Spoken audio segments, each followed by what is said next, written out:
Mga kaisan, magandang umaga. Galing po tayo sa talungan. Bibisitahin ko lang po rin ginagawang damdini, mga kaisan. Sabi ni na kuya, ng mga pinsanin ko, halos ano daw po, almost matatapos na. Kuha nang namumblema din yung palabak at walang tubig. Ngayon naulan na, ay natutubigan na yung iba. Yan, bibisitahin lang natin mga kaisan.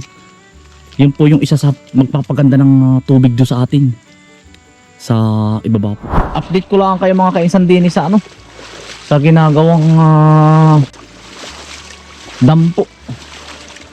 Ano daw po ay binaha nung minsan, pagkakalaking baha. Buti po't hindi po daw nabuhusan. Ano mga kaisan din sa amin na yung ulan na. Sa inyong lugar ba naulan na?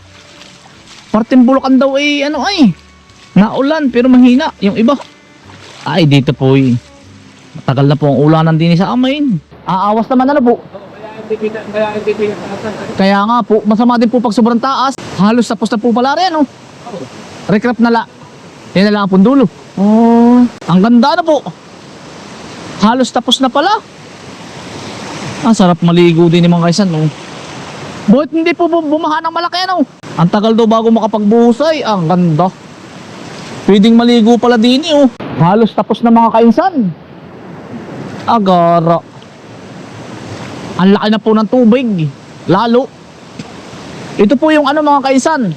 Kaya po sa amin hindi nakapagtubigan yung iba. Dahil dito. Pero ano mga kaisan.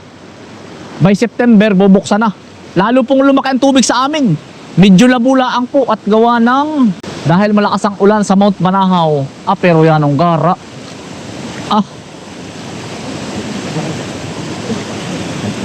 Ang makikinabang po nito ay ano? Halos sa 4 na barangay, 3 barangay.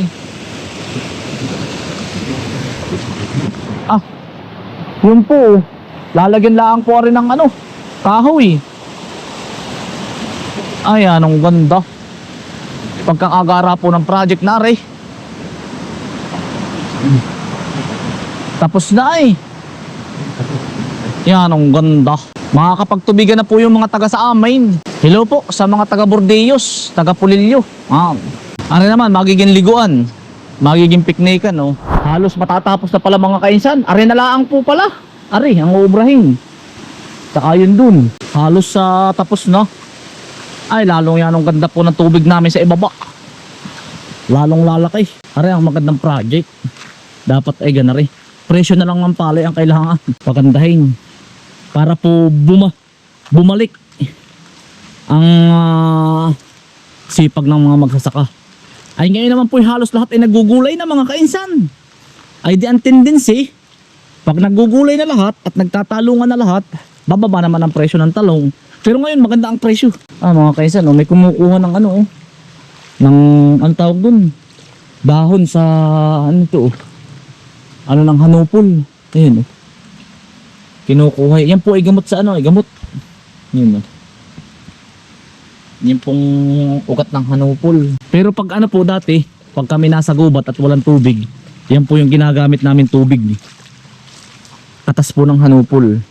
Basta sa loob po ng 24 oras, kaya po nung mapuno ang yung 1.5 na anong pangalan po nito? 1.5 na litro. Yan, hanggang din nila ang mimislaan. Ayan, problema nga nila, nabaha-baha naman lagi.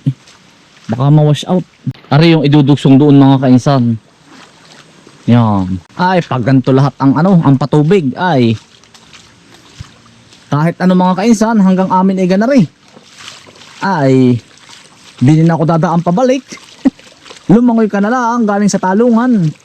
Di nila ang ating talungan mga kainsan ay sa ibaba. Halos tapos na din pala lahat. Almost done na po eh. Hanggang din sa paibaba. Tamo mga kainsan. Ito naman. Yan po ay may mga bukal galing sa taas.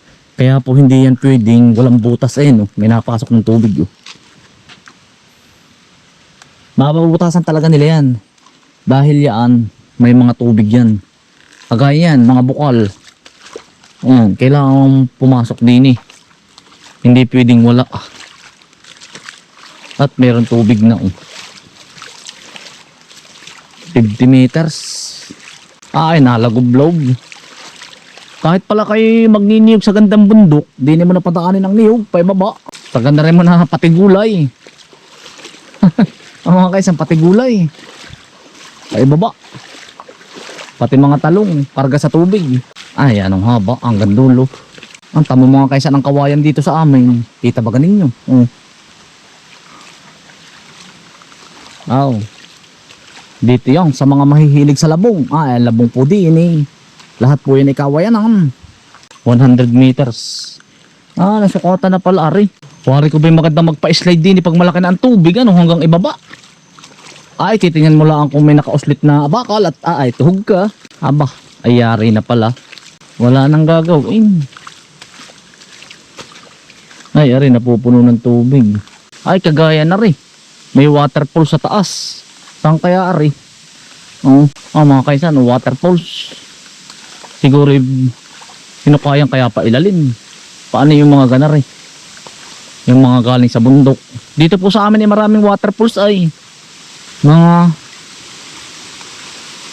yung po bang galing sa bundok. Yan.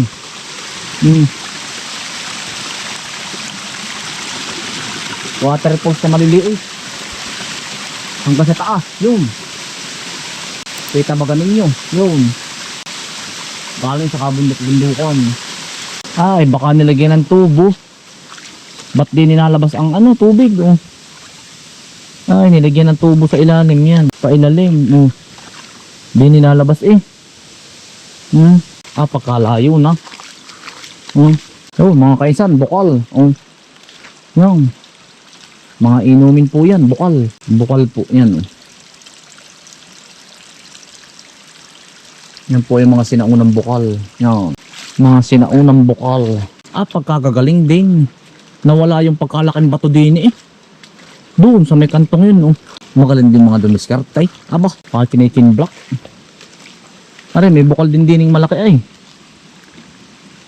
mga kaisan. Yan. Isa rin yan sa pinagkukuhanan po namin ng tubig Yun po. Kaya po paibaba, palaki ng palaki ang tubig. Dahil po sa mga bukal na yun. Dito nila pinalusot yung bukal.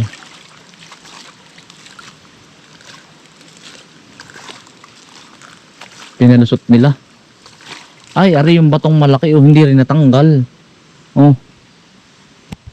Uslit Ito pong irrigation ito mga kainsan. Ito po ay bali 1, 2, 3, 4 po ito. 4. Ayos na. Babalik na tayo mga kainsan. Ang layo na natin.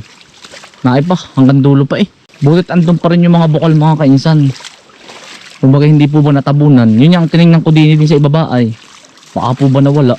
Aring bukal na pagkatagal-tagal na mga kainsan.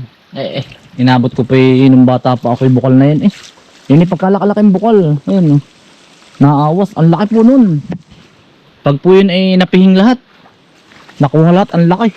Nung po dati kami na pag kami po nakikitrabaho dyan sa kabila mga kainsan. Dati po lagi po kami nakikitrabaho. Kung kani-kaninong niyugan mga kainsan. Sama ko si tatay, si Kaparnbin, ako. Namamao pa kami maghapon mga kainsan. Araw-araw. Pero hindi amin niyugan. Nakikiano lang kami mga kainsan. Nakikitabas ng araw. Kahit makulimlim mga kainsan.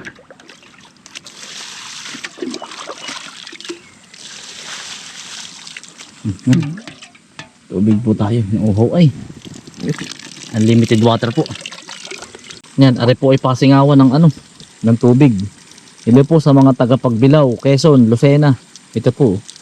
Pasingawan po ninyo ito. Dumaan po din sa amin. Pasingawan ng tubig ninyo sa bayan. Unlimited water. Maliit nga lang, maliit. Pero maliit pero wala namang bayad Pwede na. Mga kaisan. Pauwi na po tayo.